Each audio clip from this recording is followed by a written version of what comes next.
It's early morning on September 16th, 1967. Major Robert Bagley, U.S. Air Force, is taking stock of the day's work. Flying the fast and resilient McDonnell RF-101 Voodoo, he's completing one of the most important and also little-known jobs of the Vietnam Air War. Lives depend on the precious film stored in his speedy aircraft. If he succeeds in his reconnaissance mission, the damage assessment from today's sortie will reach 7th Air Force.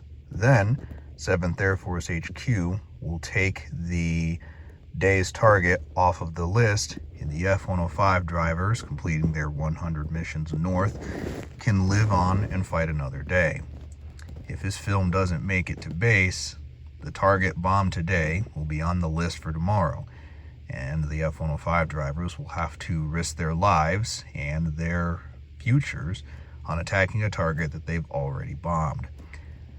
Meanwhile, at Noi Bai Air Base, in the airspace and country once called North Vietnam, Vietnamese People's Air Force pilot Nguyen Ngoc Do pushed the throttles of his MiG-21-F13 fighter interceptor. Named the Fishbed by rival organization NATO, its Soviet builders have a more elegant name for the life little fighter. They called it the Balalaika on account of its triangular wings resembling the cultural musical instrument of the same name in Russian society.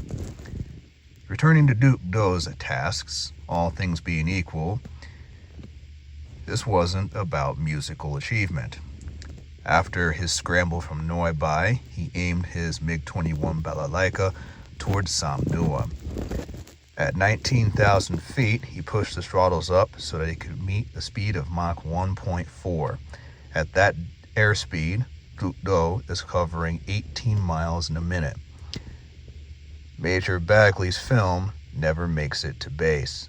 Major Bagley himself only makes it home after a 6-year hiatus in the Hanoi Hilton, returning to the United States at the conclusion of hostilities in 1973. Welcome everyone to today's video review of the MiG-21-F13 Balalaika and Revell's representation thereof. Naturally, most of my reviews to date are of die-cast models, so this one breaks a little bit of the mold here and merits a bit of explanation.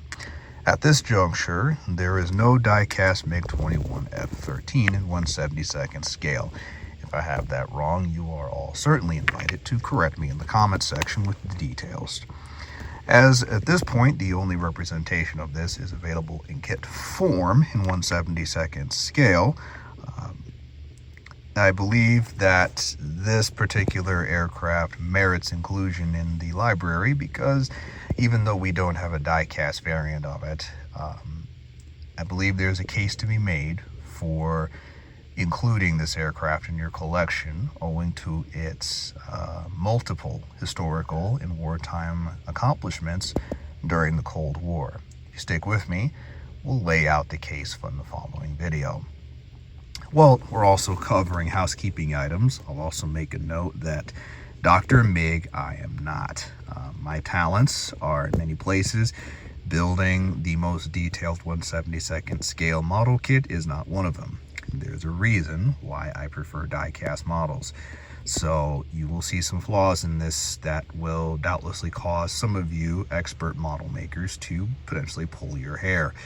And for that, I apologize. I realize my MiG-21-F13 is not the premier representation of what one can do with a kit, but A, this is a model that I have had for about 6 years. I built this right before the pandemic, picking up the hobby after multiple years of not doing it. I think the last time before I made this MiG-21 was when I was a teenager.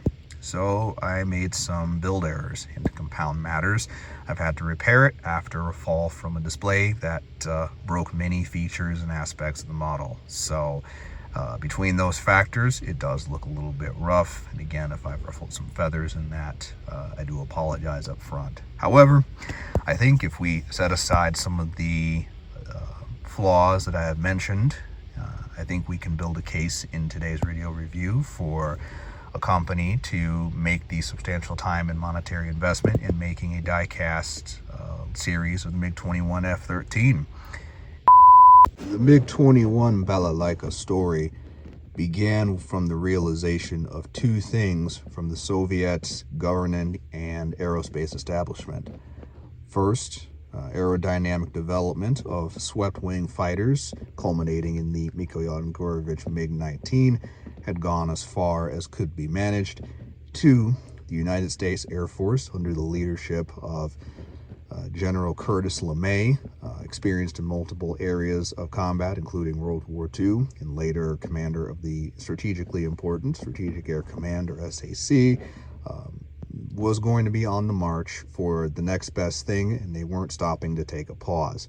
In rapid progression, the U.S. Air Force transitioned from the MiG-29 and, the B-29, my goodness, that would be quite the jump, but transitioned from the Boeing B-29 to the B-36, and from there rapidly progressed to the B-47, B-52, B-58, and were making arrangements to gain political and industrial support to construct the XB-70.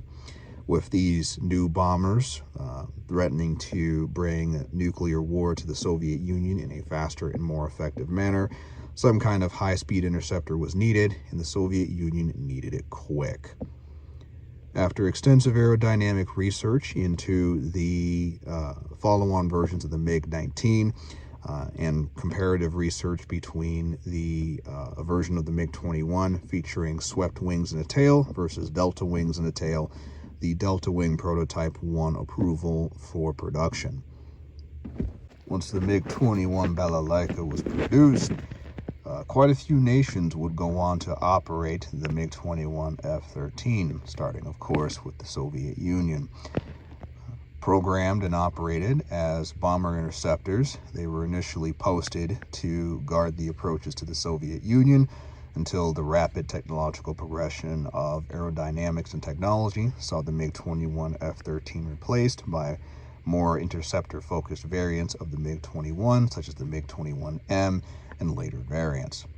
Many of the MiG-21-F13 balalaikas, thus replaced in Soviet service, would be sold and exported to various allies of the Soviet Union, which led to these aircraft having their combat debut in multiple theaters of the world. The first being the Middle East during the Six-Day War, where unfortunately many of the MiG-21-F13s spent their time being targets for Israeli bombs. Multiple Arab air forces, such as the Syrian and the Egyptian Air Force, at the time united under the United Arab Republic Air Force, or UARAF. Many of these aircraft were destroyed in the initial surprise Israeli bombing raid, with the Soviet Union, of course, subsequently backfilling many of the losses between the Syrian and the Egyptian militaries. However, in Egypt's case, a lot of the MiG-21-F13s that were lost were replaced by follow-on MiG-21MF export variants. Syria, however, managed to hang on to a lot of their MiG-21-F13s and continued operating them through the 1970s, deploying them in the Yom Kippur War against Israel in late 1973. Taking the clock back to the early 1960s, the Soviet Guard's 32nd Fighter Regiment covertly deployed to Cuba. This took place as tensions rose quickly following the Cuban Missile Crisis. It was under these circumstances that two MiG-21-F13s in Soviet colors were intercepted by United States Air Force F-104s operated by the 479th Tactical Fighter Wing. while no shots were exchanged, the interception and subsequent engagement prompted an immediate repaint of the MiG-21-F13s into local Cuban colors. Later on, the Soviet Guards Fighter Regiment would be redeployed back to Russia, but Fidel's Air Force would later operate their own collection of MiG-21-F13s. We cannot forget how our story began, which is an engagement between the Vietnamese People's Air Force MiG-21-F13 and the reconnaissance RF-101 Voodoos over the skies of North Vietnam. Naturally, this was not the only time that Vietnamese People's Air Force MiGs engaged U.S. Air Force aircraft, and the Vietnamese, in fact, preferred the MiG-21-F13s to the collection of MiGs they had originally started with. They had originally been provided a set of export MiG-21Ms. However, those aircraft were pretty much ruined by a little operation some of you have heard of called Operation Bolo, with 7 of their MiG-21s taken out of the fight, and those MiGs constituting a vast majority of the VPAF operational fleet at the time. They were backfilled by the highest performance airplane available to the Vietnamese on behalf of the Soviet Union. And at that time, those represented, of course, the MiG-21-F13s. The Balalaikas would go on in Vietnamese service to shoot down an F-102 as well as an an F-4, with the F-102 actually having been hit by the Sidewinder knockoff ATOL missile first before detonating while they were leaving the engagement. So while the MiG-21-F13 service was a bit brief in Vietnamese service, it was certainly put to good use. The MiG-21-F13, in fact, made such an impression on the Americans that, in the true tradition of the saying, if you can't beat them, join them, the U.S. Air Force adopted the type, although in a very unofficial and discreet fashion. Within the deserts of Nevada, the 4477th Test and Evaluation Squadron, also known as the Red Eagles, discreetly acquired and operated a fleet of MiG-21-F13s and later Chinese-built Chengdu F-7 derivatives between the late 1970s and the late 1980s. This unit's mission was to expose elements of the U.S. Air Force to the realistic performance and dogfight parameters of Soviet-built aircraft at a time when exposures to such aircraft were very, very difficult to arrange.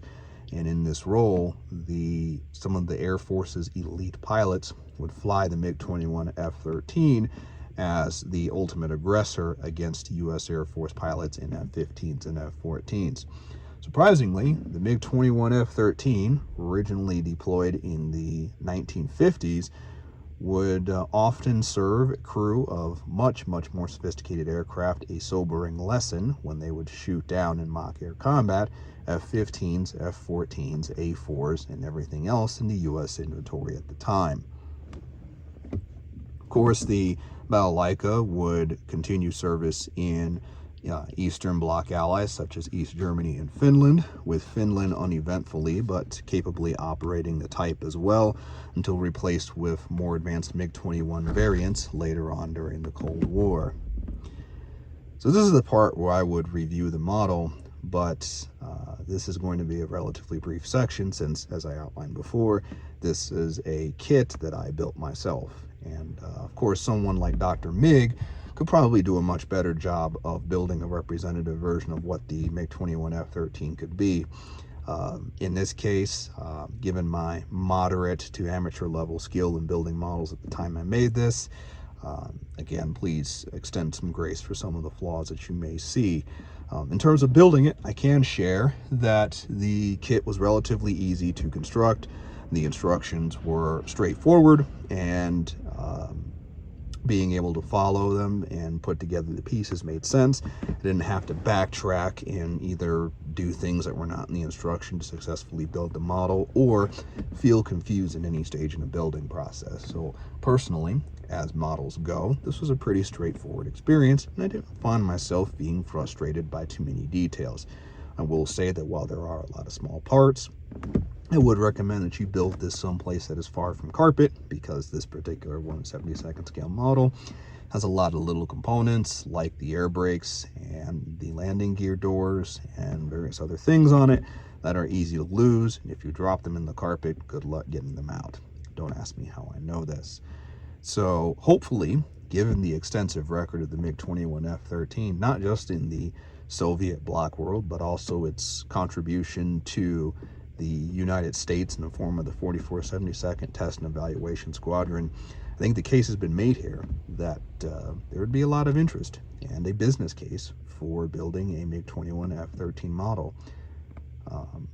Personally, I think this is one of those toolings that Panzerkampf could easily take on, but that's just me.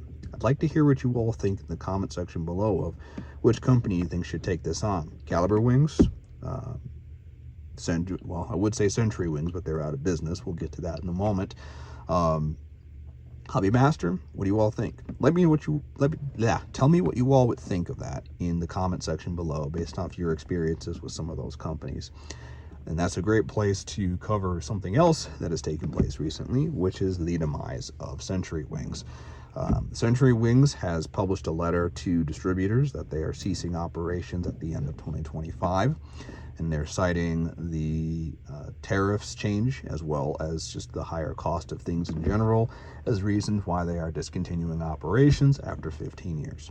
While this marks a bit of bad news, especially for those who are fans of the A6, the SR-71, and the A7 toolings that they have produced, let's put together some conclusions from what that means besides the obvious, right? So the first is, if there is a Century Wings F14, A6, or SR-71 that you're interested in, waste no time.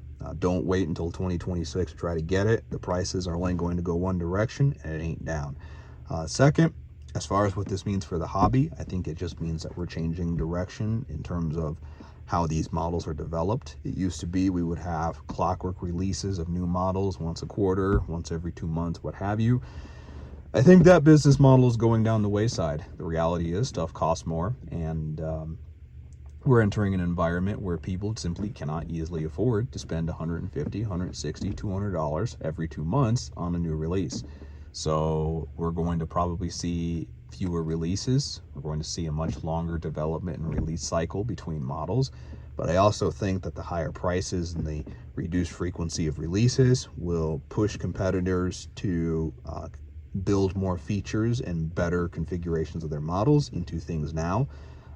Because when you look at something that was made back in the early 2000s, like say from Falcon models versus something that's made today, nowadays there are magnetic attachments, more detailed paint, better accessories and fitments. Even press fit models with press fit accessories, I should say, have gotten better in terms of quality. So we're going to see things improve in terms of the end product, but I do also think that we're going to see a change in how things go. And change is an inherently controversial topic because, well, let's be honest, we didn't become the dominant species on Earth because we frequently changed how we worked.